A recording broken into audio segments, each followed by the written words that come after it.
Samantala, humakot ng pagkilala ang mga programa ng Net25 sa ginanap na Anak TV Seals Award 2024. Bukod sa Net25, tumanggap din ng Gawad ang iba pang mga programa at personalidad mula sa iba't ibang TV networks. Si Erlo Bringas sa detalye.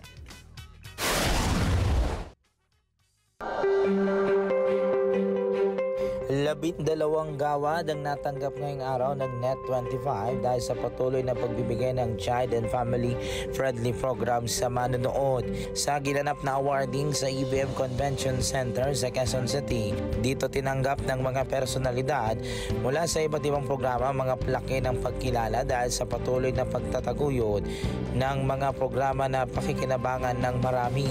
Kabilang nga sa mga pinarangalan ng Net25 programs ay ang ESPN. Ano sa palagay nyo? Responde, Mata ng Mamamayan, Mata ng Agila Prime Time, Mata ng Agila sa Tanghali, Mata ng Agila Weekend, Art Academy, Ito ang Tahanan, Letters and Music, Lutong Daza, Love Tone, Pet and Everything, Goodwill at Magandang Araw. Nakakatuwa dahil ito ay pagpapatunay na ang ating mga programa sa Net25 ay family-friendly at child-friendly. This is really aligned with the vision and mission of Net25 to offer family-friendly programming. And we are proud to continue to serve that to the Filipino people. Ang mga nanonood mismo ang bumoboto. Hindi ito katulad ng ibang awards na may mga selected na hurado. Kabilang nga sa nakatanggap at nakakuha ng pagkilala ay si DJ Albert, Executive Producer ng programang Art Academy na isa sa mga children's program na patuloy na inihahatid ng Net25 sa mga kabataan. Magpapasalamat po kami of course sa Anak TV, of course sa management din po ng Net25, and to our Almighty God be the glory.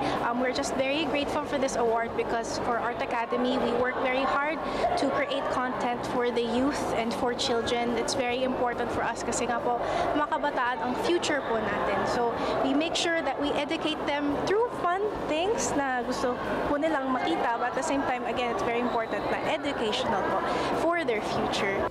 Kasama din sa ginawang programa ang Net25 Star Kada para magbigay ng saya sa mga naging parte ng awarding.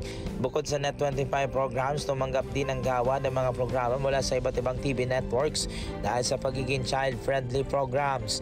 Present din ang mga kilalang personalidad sa iba't ibang industriya, lalo na sa larangan ng news and public affairs tulad ni Corina Sanchez Rojas, host ng Corina Interviews, at iba pang news personality katulad ni Kabayan Noli Di Castro.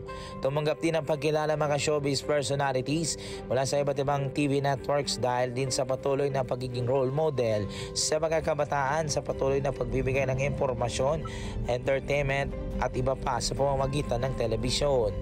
Kaya ang Anak TV will always be there as long as you believe in us. And we will try our best to make the children hear their voice.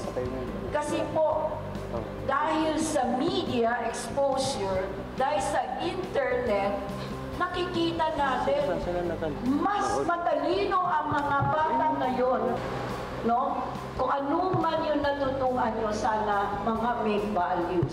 And we in the media promise you that more children program are coming in. Ang seal na ito ay para rin sa mga manonood kasi sila mismo ang nagsasabi na gusto nila ang mga programa na nakakabuti para sa pamilyang Pilipino.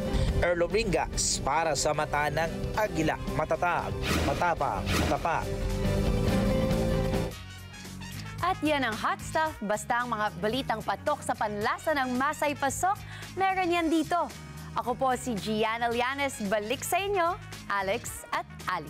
Maraming salamat sa inyo pong pagsubaybay sa Mata ng Agila Primetime. Para malaman ang matatag, matapang at matapat na mga balita, i-follow lamang at mag-subscribe sa @Net25 TV.